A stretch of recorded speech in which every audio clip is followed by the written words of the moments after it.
The impact of slavery is something that must be seen from two different fronts. From the perspective of the enslaver, it was one of the most lucrative industries, if you may, that they ever undertook. If you look at the history of Europe, the history of America, to mean the United States of America, to mean Latin America or South America, you will discover that those civilizations were built on the back of slaves. But to the slave, it was debilitating and humiliating, and the impact is alive today. And the impact is not only economic, it is spiritual, it is cultural, it is political, it is total. And one need only see what happened to the slaves who were taken to the United States of America. First of all, you lost your language. And I think Alex Haley has done a very good job in dramatizing it through his movie Roots. They took away your name. They took away your God. They took away your language. They took away all the things that you valued. And if you go to Latin America, you also discover, you go to Colombia, you go to Brazil, you see how devastating it was. You go to the Caribbean, whether it's St. Kitts and Nevis, or whether Trinidad and Tobago, Antigua and Barbuda, St. Lucia, St. Vincent and Grenadines, you see the impact of slavery. And not only that, if you move out of the slavery that we call the transatlantic triangle, and you go into the Arab world, where we now know that over 18 million people were transported, and we now know that men were castrated, you can see how they have completely been Arabized, so that they do not even think of their African roots. That is how devastating slavery was. And the impact continues, because once you have lost your all, you've lost your humanity. To claim it back, it is an intergenerational thing. We now know quite a number of people who suffered in the manner that they did and continue to suffer, trying to reconnect with their root. The DNA tracing is in itself a quest for people to find themselves, so that they can be who they were, and so that they can pay homage to their ancestors. The continent remains the richest continent on earth in terms of many things. And whenever people talk about riches, we are quick to talk about natural resources. But to me, the most important of the resources is the human resource. Africa was invaded and people were enslaved because of the human resource. In fact, I know of a story about slavery in Costa Rica, where the Spaniards were trying to build a railway from Port Limon to San Jose in Costa Rica. And they tried the Chinese, they died of malaria. They tried everybody until they went to Jamaica and picked the slaves who had been there, and they are the ones who came and built the railway to Port Limon because of human resource before industrialization. If you look at every other sector, look at the sugar plantations of Sao Tome, off the coast of Angola and the Democratic Republic of Congo. They took people from the Congo Kingdom and took them to Sao Tome. The rubber plantations, human resource. Africa was rich and still remains rich. But what Africa is famed for is her natural resources. Talk of gold, talk of iron ore, talk of cobalt, talk of uranium, talk of rare earth, talk of copper, talk of all these things, talk of timber, even in terms of looking at our flora and fauna, and you look at what we have in terms of what gives the world the pharmaceutical products. It was true then, it is true now. And that is why when the European powers came to the continent of Africa and they were fighting each other, remember they were fighting each other in different corners of Africa. In Angola, the Dutch were fighting the Portuguese. In the other part, the Germans were fighting, the French were fighting, the colonialists were fighting. And then they said, why are we fighting? This hunting ground is so rich. that we had just better divide it into spheres of influence. That is the context in which the conference in Berlin that was put together by Otto von Bismarck must be understood. So they divided into spheres of influence because of the reaches. Even the decolonization process the colonization process before decolonization was based on the better management of the resources, so that the human resource continued to be a resource, but we're also using the natural resources to industrialize Europe. The Europe that we now see industrialized did so on the back of African resources. The America that we now see industrialized did so on the back of African resources. The Latin America. So Africa has been the place where you get resources and take it to other parts of the world, particularly Europe and America, and use it for purposes of the benefit. And to that extent, Africa has been impoverished.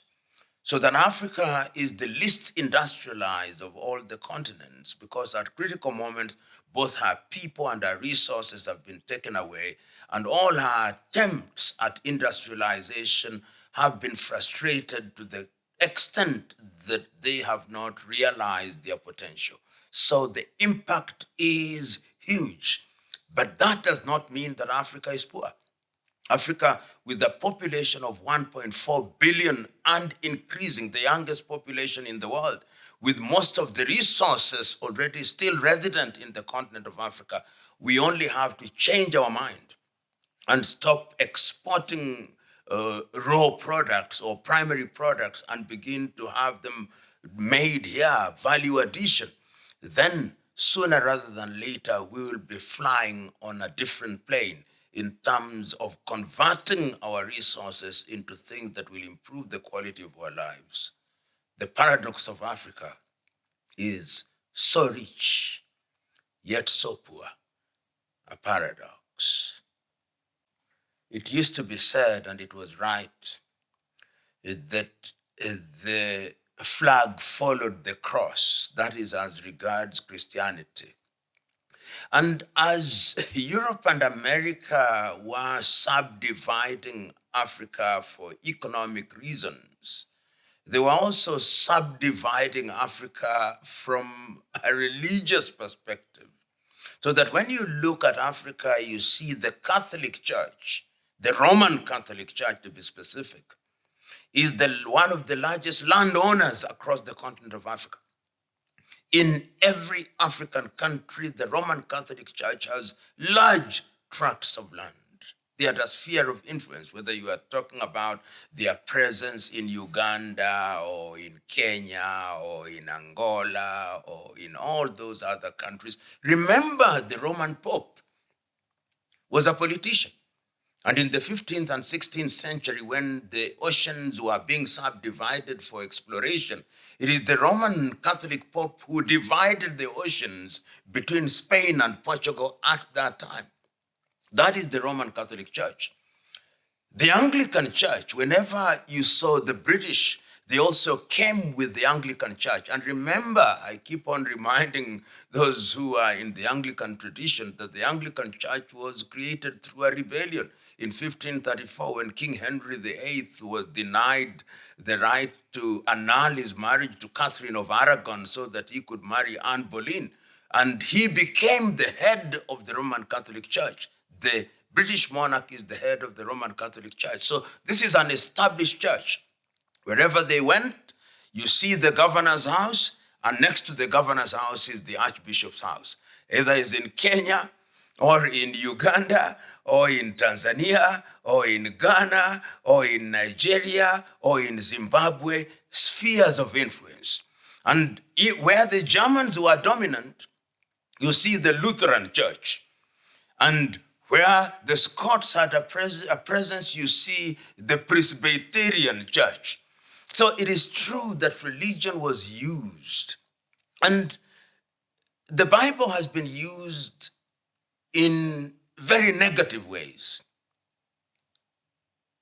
The Dutch Reformed Church, which gave the religious legitimacy to the apartheid regime in South Africa, proceeded on the premise that the races were unequal. So religion was used to dehumanize the black South Africans by the Dutch Reformed Church, which founded and formed the so-called spiritual basis for the apartheid regime. The churches were there when people were being colonized. They were there when people were being discriminated against, while the same Bible that they read said that there is no Jew, no Gentile, no man, no woman. Yet they allowed it to happen.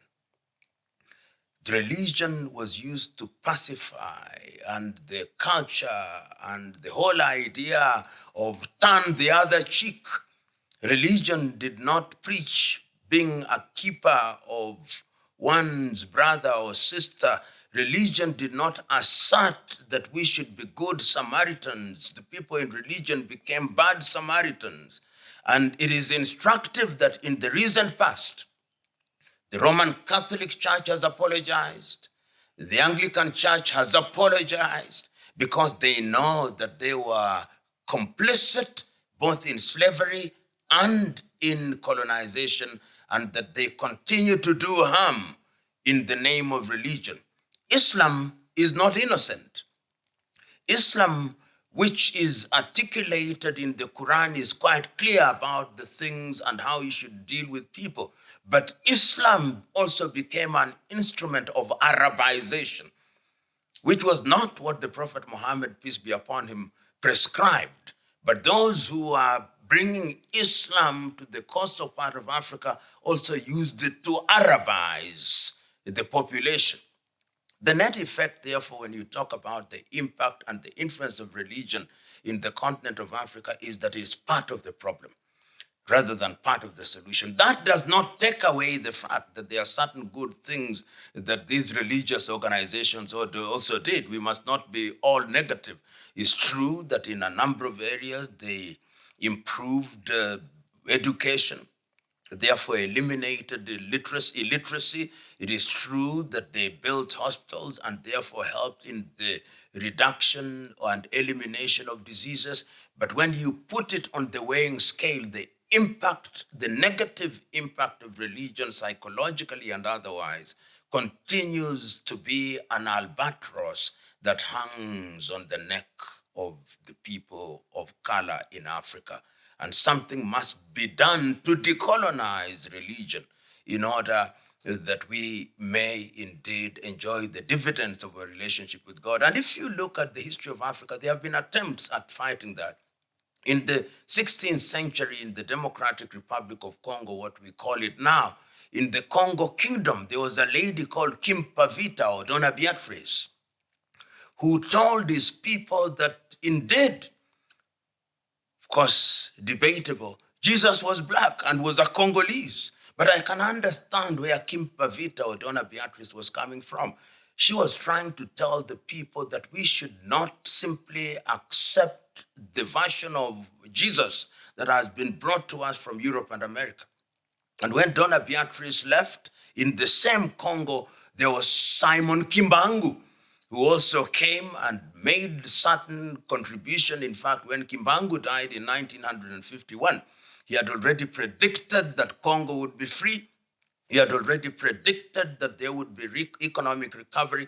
So there have always been Africans who have tried to appropriate the good aspects of religion, whether it is Islam or it is Christianity. In the Islamic tradition, we remember the activities of Uthman Dan Fodio or Uthman Dan Fodio in the northern part of what is now Nigeria, and his version of Islam, trying to give it an African flavor so that it's something that is positive to the people.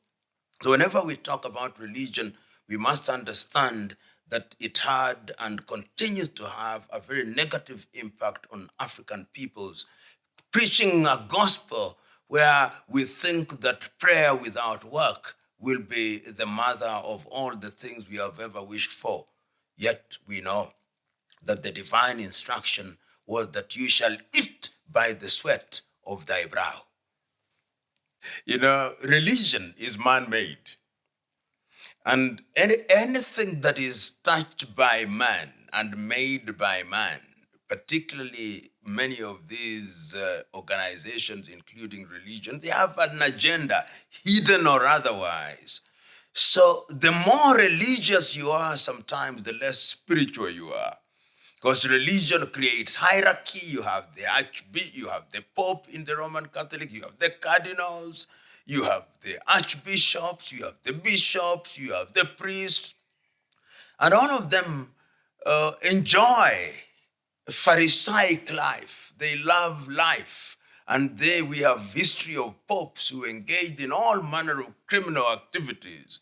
And they wanted to be worshipped. In fact, when I look at the history of the Roman Catholic Church, and I look at how Martin Luther came out with his 95 theses at the church in Wittenberg, when he's saying that the popes must stop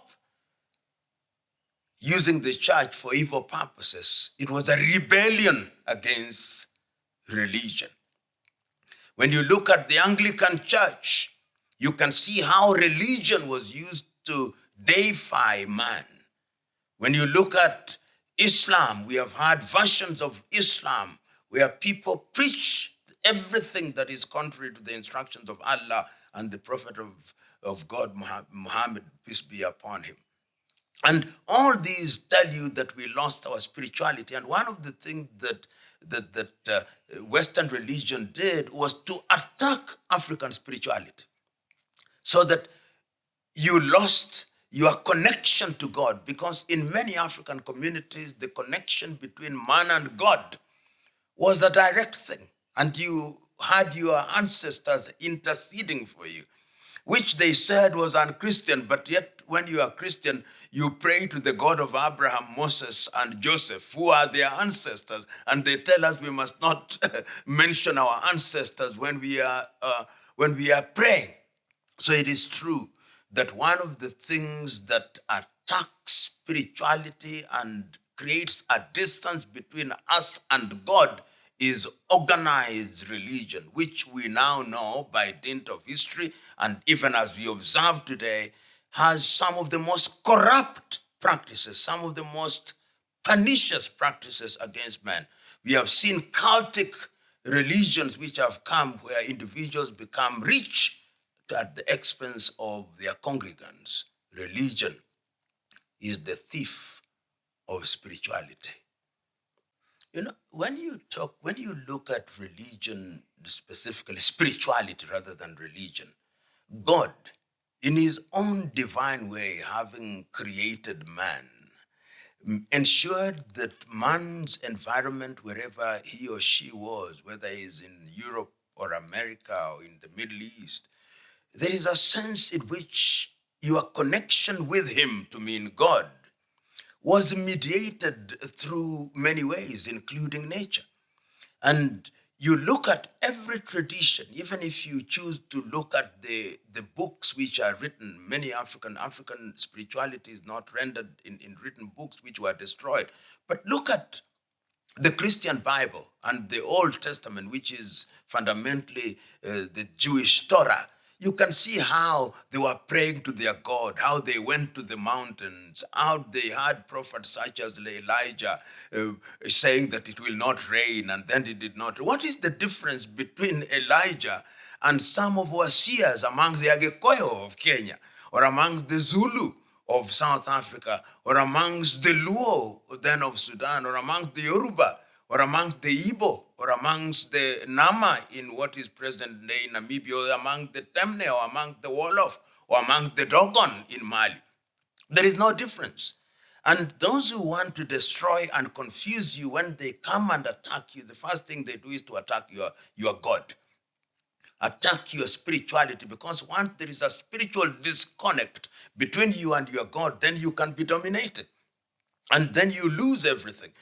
Look at in the area of pharmaceuticals. We had healers in African land. We now know that brain surgery was undertaken in the continent of Africa. We now know that there were Cesarian births in the continent of Africa. But when we were disrupted, we lost all that, and we now think that in order to be a doctor, you must be trained in the tradition of the Western world. But if you look at other civilizations which have borrowed and which have survived and which retained their mode of doing things, they continued with their way of doing. Go to China. You still talk about Chinese medicine because they did not lose. And that has not prevented them from embracing what is good from other civilizations. Go to India, Ayurveda, and you find that the Indians have continued with that particular tradition. But when you come to Africa, when we have our herbalists, because we are mentally confused, courtesy of miseducation and spiritual dominance, when we have people who are healers in our society, we condemn them as witch doctors. So it is the battle against the impact of slavery and colonization combined is a battle of unlearning many negative things which were pumped into our minds so that we could become robots. And robots we have become in many ways because we do things simply because certain information was pumped in our heads. We have been taught consistently to hate ourselves and to love the things that belong to others. So when we have conversations about religion and about the impact of slavery, it is a conversation which is reminding us that we should go back to ourselves. There is a beautiful saying in the Kiswahili language called mwachamila ni mtumwa. If you abandon your culture and tradition, you become a slave. And that is exactly what happened to us. We abandoned our culture and tradition and way of doing things, and even when we deny it, we are still slaves, mentally. When you look at African traditional religion, and we use the word religion because I'm speaking in English. If I was talking in some of the African languages, perhaps I would not use the word religion, but spirituality. One of them, as we know, is Simon Kimbangu, who was himself a Baptist, started as a Baptist preacher, and then moved on to form his own church, if you may, or his own religious movement. And Kimbanguism is an example of one of African religions which has survived today. In fact, in the year 2011, during the presidency of Joseph Kabila, they held a conference to discuss the life of Simon Kimbangu. And there are many Kimbanguis. In fact, it is estimated that there are 6 million people in the Democratic Republic of Congo who follow the diktats of Simon Kimbangu. And Kimbangu is not the only African who has been in that space. In Kenya, for example, we have had several African religious movements which were called African tradition religions. Akorino is such a religion in Kenya. Nomia is such a religion in Kenya. Legio Maria is such a religion. And if you go to West Africa, you'll find similar activities, and even in Southern Africa.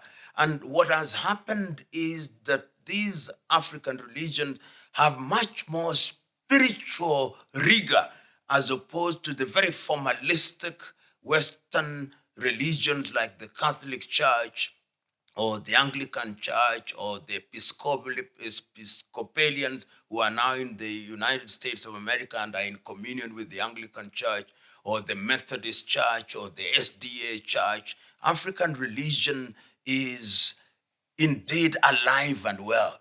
And where it is, it resonates with the people. If you go to Benin, for example, you'll find them. And of course, those who are in the business of condemning everything Africa, including us Africans, are quick to dismiss them, that those are not in keeping with what we understand religion to be. Yet they forget that many of these religions are man-made and have corrupted the message of God.